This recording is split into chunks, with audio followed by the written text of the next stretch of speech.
Radio city podcast.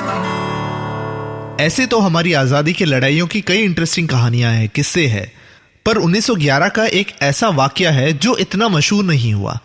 पर Hindi film industry के context में यह वाकया बड़ा ही महत्वपूर्ण है, क्योंकि 1911 का यह वाकया एक डायरेक्ट कनेक्शन रखता है 2001 की एक सुपरहिट फिल्म के मेन कैरेक्टर के साथ।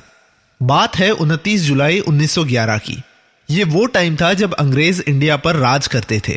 जगह थी कोलकाता, जो उस टाइम कलकत्ता कहा जाता था। ओकेजन था IFA शील्ड का फाइनल्स। पहली बार कोई इंडियन फुटबॉल टीम फाइनल्स में पहुंची थी, जिसका पूरी इंडिया में पागलों जैसा क्रेज हो गया था। इतना पागलपन था कि हजारों की तादाद में लोग कोलकाता जाने निकले थे। ईस्ट इंडियन रेलवे ने इस वजह से स्पेशल ट्रेन्स दौड़ाई थी, जहां टिकट उस टाइम पर 1 और 2 रुपए रखी गई थी, और डेट्स नजदीक आते आते ये टिकट 15 रुपए में ब्लैक में मिलने लगी थी। उस दिन मैदान में बड़ा ही पागलपन था। 80,000 से ज्यादा लोग इस मैच को देखने इकट्ठा हुए थे। ग्राउंड के बाहर लकड़े के बॉक्सेस हाई प्राइजेस पे बेचे जा रहे थे, ताकि लोग उन पर खड़े रहकर ठीक से देख सके। मैच के दौरान ऑर्गेनाइजर्स क्लब के कलर की पतंग उड़ा रहे थे, जिस पर स्कोर लिखा हुआ होता था, ताकि बाकी के लोगों को स्कोर पता चल सके। फर्स्ट हाफ तक स्कोर 0-0 था। 75th मिनट पर सार्जेंट जैक्सन ने पहला गोल मारा, तो तुरंत ही मोहन बागान के कैप्टन शिवदास बहादुरी ने गोल मारकर इक्वलाइज किया। मैच ड्रॉ पे खत्म होने ही वाला था कि सेंटर फॉरवर्ड में अभिलाष घोष ने एक और गोल मारकर मोहन बागान को पहला ऐसा क्लब बना दिया जो अंग्रेजों के सामने IFA टूर्नामेंट जीता हो। और इस जीत ने भारतीयों को एक एहसास दिलाया कि भले ही स्पोर्ट्स में, पर हम अंग्रेजों को हरा सकते हैं। 2011 में ये बैकड्रॉप पर एक कहानी आई, जहां एक लड़का अंग्रेजों के खिलाफ एक क्रिकेट मैच जीतकर माफ करवाता है लगान।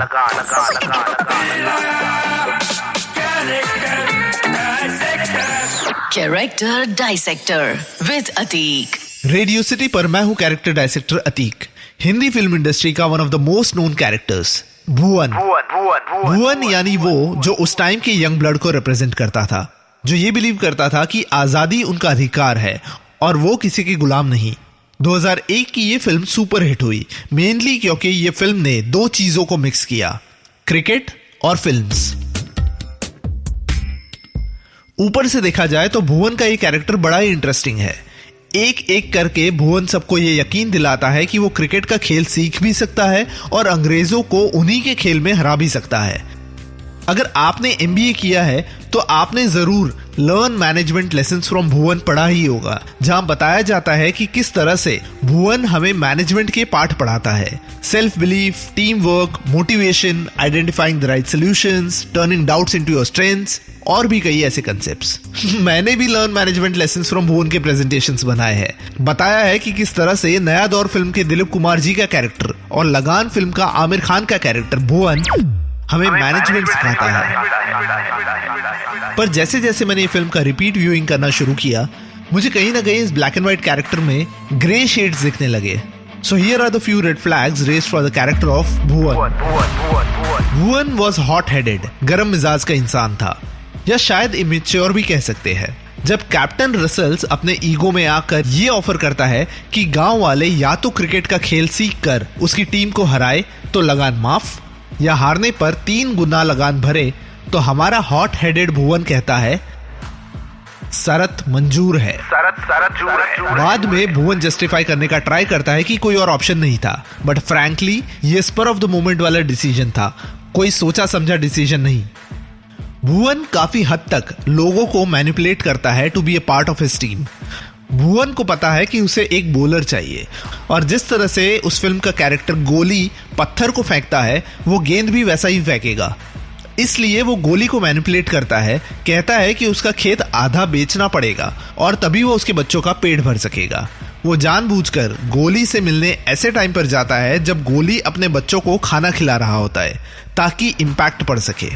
गोली और भूरा का हमेशा से झगड़ा रहता है, इसलिए भुवन भूरा को टीम में लेने के लिए भूरा की गोली के सामने तारीफ करता है, ताकि वो मैनिपुलेट हो जाए टीम में आने के लिए। यहां तक कि वो भूरा को फील्डिंग कोच भी बना देता है। भुवन मुश्किल से 10 लोगों की टीम बनाता है और 11वां प्लेयर खोज रहा होता है। पूरे टाइम भुवन के सामने फिल्म का एक और कैरेक्टर कचरा होता है, पर एक बार भी वो ये नहीं सोचता कि कचरा को टीम में ले। पर जब कचरा बॉल को स्पिन करता है तब भुवन इक्वालिटी इनइक्वालिटी का पाठ पढ़ाकर कचरा को टीम में ले लेता है। ग्रेसी सिंह यानी गौरी भुवन को समझाती है कि वो लाखा के कैरेक्टर को ना ले क्योंकि वो मन का काला है, पर भुवन फिर भी उसे लेता है क्योंकि लकड़ी काटते काटते लाखा के हाथ मजबूत हो गए हैं and he can hit sixes. Eventually Lakha team के साथ चीटिंग करता है, पर अगर भुवन ने गौरी की बात तभी मान ली होती तो जीत जल्दी मिलती। पर भुवन के कैरेक्टर का सबसे बड़ा रेड फ्लैग तो तब रेज होता है जब इन स्पाइट ऑफ नोइंग कि ग्रेसी सिंह का कैरेक्टर गौरी उससे प्यार करती है और साथ ही साथ एलिजाबेथ को भी उसके लिए फीलिंग्स होने लगी है, स्टिल भुवन अपने फायदे के लिए एलिजाबेथ को फील्स देता रहता है। 1969 में मृणाल सेन की एक हिंदी फिल्म आई थी, भुवन शोम। भुवन शोम कहानी है भुवन की, जो एक स्ट्रिक्ट टिकट चेकर है। भुवन शोम फिल्म में भुवन का कैरेक्टर का रोल प्ले किया था उत्पल दत्त जी ने। भुवन गुजरात जाता है जहां भुवन को मिलती है गौरी जो उसे बदल देती है, पर 2001 की फिल्म लगान का भुवन खुद को नहीं दूसरों को बदल देता है। पर आज भी मैं यही सोचता हूं कि लगान की उस मैच में अगर सेकेंड लास्ट बॉल पे कैप्टन रसल के टीम का बॉलर यार्डली कचरा को नो बॉल नहीं डालता तो क्या आज हम भुवन को हीरो मानते?